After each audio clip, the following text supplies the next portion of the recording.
कुछ हिस्सा उसको सरकार को टैक्स के रूप में दिया भी जाता है। लोग अपना गुस्सा उस पर उतारते रहे और वो युवक मार खाता रहा। 6 युवकों ने उसे गांव के चौराहे पर चौक पर बांध दिया। उसके बाद में बेदम तरीके से उसकी पिटाई कर दी। सरकार से परमिशन लेना पड़ता है। छत्तीसगढ़ में आए दिनों कहीं न कहीं से मारपीट, लूटपाट, हत्या की घटनाएं सामने आ रही हैं और इस मामले के सामने आने के बाद में कहीं न कहीं लोगों में मन में डर और खौफ का वातावरण बनता जा रहा है और ऐसे में कानून व्यवस्था को लेकर भी सवाल उठ रहे हैं कि आखिरकार इतना लचर कानून व्यवस्था कैसे हो सकता है जहां पर अपराधी बेखौफ होकर अपराध को अंजाम दे रहे हैं। इसको लेकर लगातार सवाल भी उठ रहे हैं और पुलिस लगातार दावा भी कर रही है कि हम ऐसे जो कृत्य हैं उनको होने से रोक ज़रूर रहे हैं, लेकिन जो खबरें सामने आती हैं उनसे देखने और पढ़ने के बाद में ऐसा लगता है कि पुलिस जितना दावा करती है शायद वो दावा खोखला ही है।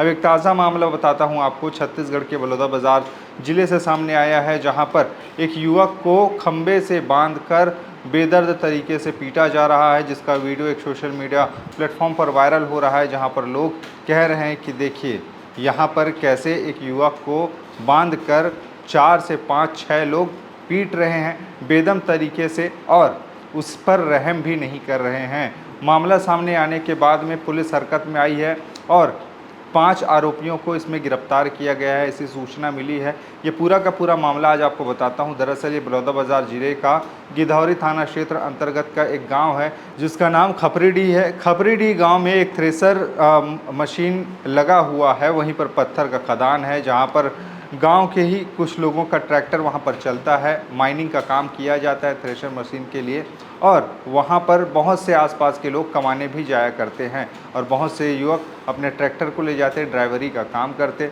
लेकिन आपको पता है अगर माइनिंग कर रहे हैं तो उसके लिए सरकार से परमिशन लेना पड़ता है कि रॉयल्टी होनी चाहिए उसके लिए, क्योंकि खनिज संपदा कहीं ना कहीं सरकारी होता है और सरकार को भी आप व्यवसाय के लिए यदि यूज़ कर रहे हैं, उसको व्यवसाय में इस्तेमाल कर रहे हैं, चाहे रेत खनन कर रहे हों, मुरुम खनन कर रहे हो, चाहे पत्थर निकाल रहे हों, उसका कुछ हिस्सा अगर आप व्यापार के लिए खर्च करें, पैसे अपने फ़ायदे के लिए उसको निकाल रहे हैं, तो कुछ हिस्सा उसको सरकार को टैक्स के रूप में दिया भी जाता है, जिसे एक तरह से रॉयल्टी कहते हैं। और वहाँ पर बहुत समय से सूचना मिलती रही है खनिज विभाग को कि यहाँ पर जो लोग हैं बिना रॉयल्टी के ट्रैक्टर चला रहे हैं, जिसके चलते खनिज विभाग लगातार वहाँ पर छापेमार कार्रवाई करती और बहुत से जो ड्राइवर हैं उनको पकड़ती और उनका चालान काटती कि तुम लोग बिना परमिशन, बिना रॉयल्टी के यहाँ पर जो खनिज है उसको निकाल रहे हो, पत्थर निकाल रहे हो और थ्रेसर में ला रहे हो। और इसी को लेकर लगातार लोगों में एक शंका थी कि कहीं ना कहीं अपने ही बीच के कोई लोग हैं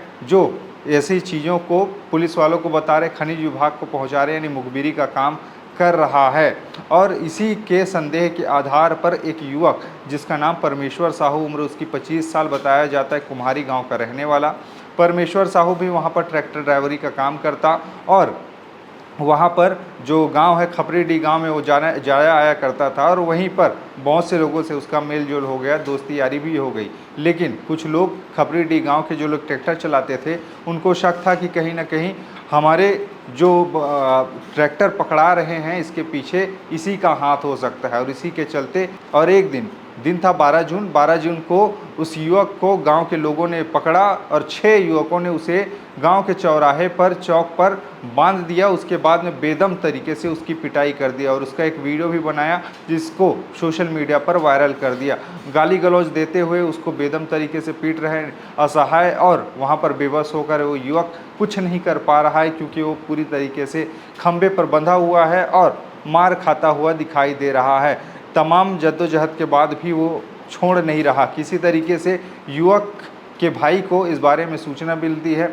अनिल साहू वहां पर पहुंचते हैं और लोगों से अपील करते हैं कि उसे ना मारे, लेकिन बावजूद इसके उसके भाई की कहे बात को भी नहीं मानते वो लोग, नज़रअंदाज कर देते हैं और उसको पीटते रहते हैं और उसका वीडियो बनाकर सोशल मीडिया पर वायरल कर देते हैं। बाद में जब वीडियो वायरल हुआ तो लोगों में इसकी जानकारी पहुंची और प्रशासन और पुलिस तक भी ये जानकारी पहुंची और हरकत में आकर पुलिस ने आरोपियों की धरपकड़ शुरू की और 5 लोगों को अभी तक गिरफ्तार किया गया है जिन्होंने इसके साथ में मारपीट की है। युवक का नाम परमेश्वर साहू है, ग्राम कुम्हारी का रहने वाला है। वो खपरीडीह गांव में गया था और उसके साथ कुछ लोगों ने मारपीट की है। जांच में ये आया है सामने कि उसका गांव के उन युवकों के साथ पुरानी रंजिश थी और प्रेम प्रसंग भी था गांव की एक लड़की के साथ। और इसने एक बार चूंकि ये ड्राइवरी का काम करता है, तो दूसरा भी एक आदमी जो ड्राइवरी का काम करता था उसकी गाड़ी को इसने खनिज वालों से बोल के कि अवैध गिट्टी लेके जा रहा है, उस पर कार्रवाई कराई थी। तो इन तीनों चीज़ों को मिला के रंजिश में इसको मारा गया है वहाँ पे, और काफ़ी मारपीट की गई है, जिसमें कुल टोटल 6 आरोपी हैं। उनमें से एक यशवंत पटेल की गिरफ्तारी हो चुकी है, बाकियों की गिरफ्तारी करने के अलग अलग टीमें रवाना हो चुकी है। खनन माफिया का नहीं, ये एक्चुअली ड्राइवरी का काम करते हैं, गिट्टी लेके जाते हैं। लोकली खपरीडी में खदान है, दोनों ही जितने दोनों पक्ष हैं, दोनों 22-23 साल के लड़के हैं। यहाँ खनन माफिया का कोई रोल नहीं है इसमें। गिट्टी कुछ लोग अवैध सप्लाई कर रहे थे, लेके जा रहे थे प्लांट से, वहाँ जो क्रेशर प्लांट है और बाकी जो खदान है उसी में रंजिश और काफ़ी अलग अलग जो प्रेम संबंध है, पुरानी रंजिश है, उनको लेके ही मारपीट का मामला सामने आया है। जी, FIR हो गई, 6 लोगों के विरुद्ध FIR हुई। उसमें जो एक आरोपी यशवंत पटेल जो वीडियो में दिखाई दे रहा है मारपीट करते हुए, उसकी गिरफ्तारी भी हो गई। बाकी 5 आरोपियों की गिरफ्तारी शाम तक कर ली जाएगी। बताया जा रहा है कि परमेश्वर साहू, उम्र उसकी 25 साल की है, जो वहाँ पर ड्राइवरी का काम करता है और वहाँ पर इसी को लेकर विवाद हुआ कि वो मुखबिरी करता है खनिज विभाग को, जो जानकारियां हैं यहाँ की खदान की वो देता है, जिसके चलते खनिज विभाग छापा मारता है और बहुत से ट्रैक्टरों को जब्त कर लेता है और उसका बड़े चालान भी काटता है। और दूसरी बात इसमें जो सामने आ रही है वो प्रेम प्रसंग का सामने आ रहा है। अनिल जो कि कुम्हारी गांव का रहने वाला है और जो काम करता है वो खपरीडी नाम का गांव है।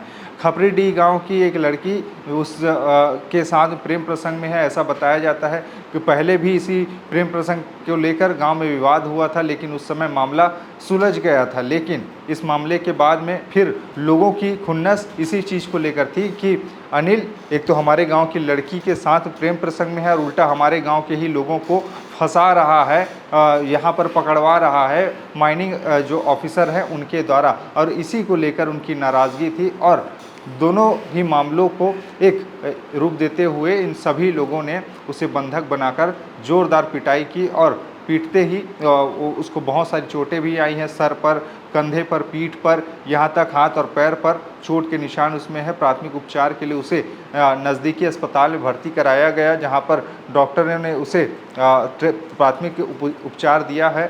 मैं वहाँ खपड़ी गिट्टी देखने गया था सर, ठीक ना। मेरे पास भी ट्रैक्टर है, वहाँ गिट्टी लाने के लिए मैं गया था। गिट्टी देखकर वापसी आ रहा था ना, बाइक में आ रहा था वापसी में, उसी तरफ रोड में मेरे को 2-4 आदमी को आए खपड़ी लोग और मारने पीटने लगे। इसके बाद घसीटते घसीटते मुझे मारते मारते पूरी चौक में ले गए, वहाँ मुझे बांध कर और मारे। तो आपके ऊपर प्रेस पर्सन के नाम से आरोप लगाया जा रहा है? नहीं, ऐसा बात नहीं सर, आपको बचाने के लिए ऐसा लगाया जा रहा है। क्या प्रेम प्रसंग का वाकई मामला? नहीं, ऐसा कुछ नहीं सर। कौन मारा है? केवल केवट, गया पटेल, यशवंत पटेल, आनंद दास, दिलहन वर्मा, दिग्विजय वैष्णव। तो अब मार खाने के बाद थाना गए थे, रिपोर्ट लिखवाने पे क्या जी बोला वो? रिपोर्ट दर्ज हो नहीं। ये 12 तारीख का घटना है सर, दिन 11 बजे का, ठीक है। मैं गिट्टी लेने के लिए उसी तरफ गया था और पुलिस वाले लोग मुझे लड़की प्रेम प्रसंग है बोल के फंसाने की कोशिश कर रहे हैं। ऐसा कुछ बात नहीं है सर। अब लेकिन पुलिस ने इस मामले को संज्ञान में लिया है और आरोपियों की धरपकड़ शुरू करते हुए 6 में से 5 आरोपियों को गिरफ्तार किया गया है। एक आरोपी अभी फरार चल रहा है, जिसकी खोजबीन जारी है। यानी कि ऐसे ऐसे ये मामले हैं पूरा का पूरा, जहां पर एक युवक को बंधक बनाकर पीटा गया है, लोग देखते रहे और वहां पर वीडियो भी बनाते रहे, लेकिन किसी ने रोक टोक करने की कोशिश नहीं की कि इसे मत मारो, ये कहने वाला कोई नहीं था। लोग अपना गुस्सा उस पर उतारते रहे और वो युवक मार खाता रहा। खैर, अब आरोपियों की तलाश में पुलिस ने 5 को तो गिरफ्तार किया है, एक की गिरफ्तारी कब तक होगी ये पुलिस की कार्यशैली पर निर्भर करता है और कानून इसको, इन लोगों को मारपीट के लिए क्या कुछ सज़ा देगी और क्या कुछ इस आगे की जो पूरी कार्रवाई है इनके खिलाफ में होगी, ये देखने वाली बात होगी। खैर, इस मामले के बाद में कहीं ना कहीं छत्तीसगढ़ में जो अवैध खनन है उसे लेकर भी सवाल उठ रहे हैं और कानून से बिना डरे लोग कैसे कानून को अपने हाथ में लेकर लोगों से मारपीट कर रहे हैं, ये भी इसका जीता जागता उदाहरण है, जिसे लेकर विपक्ष भी अब सरकार को सवाल पूछ रही है कि इनके राज्य में आखिरकार हो तो हो क्या रहा है। अलग अलग ज़िलों से जहां देखो वहां माइनिंग की खबरें आती हैं और माफिया बेतहाशा तरीके से लोगों पर अत्याचार कर रहे हैं, क्योंकि पिछले दिनों राजनांदगांव जिले से भी ऐसा खबर सामने आया था, जहाँ पर वार्ड नंबर 49 में मोहर नाम के गाँव में शिवनाथ नदी में रेत खनन के बाद में फायरिंग कर दी गई ग्रामीणों पर, जिसको लेकर भी वहाँ पर आक्रोशित हुए। और बीते दिनों गरियाबंद में भी पत्रकारों पर हमला हुआ रेत माफियाओं द्वारा, यानी कि रेत माफिया हो, खनन माफिया हो, इनका जो हौसला है वो लगातार बढ़ता जा रहा है और कानून को मानो इन लोगों ने कोई भी मोल नहीं दिया है, कोई भी इनकी नज़र में उसकी वैल्यू नहीं है, ये समझते हुए ये लोग लगातार इस तरीके के घटनाओं को अंजाम दे रहे हैं। क्या इन पर ऐसी कार्रवाई होगी कि आने वाले समय में खनन माफिया डरे और सहमे रहें कि ये लोग किसी पर हमला करने से पहले 7 बार सोचें कि इनके खिलाफ़ में भी कोई बड़ा एक्शन हो सकता है। अगर एक बार जेल जाएँ तो छूटना मुश्किल हो जाएगा। ऐसा करके क्या इनके अंदर वो भाव पैदा होगा या आने वाले समय में भी ये बदस्तूर ऐसी हरकतें जारी रखेंगे, ये देखने वाली बात होगी। खैर, इस पूरे मामले पर अपने विचार बताइएगा। बाकी खबरें और भी है, जिसके लिए बने रहिए छत्तीसगढ़ के साथ में। नमस्कार।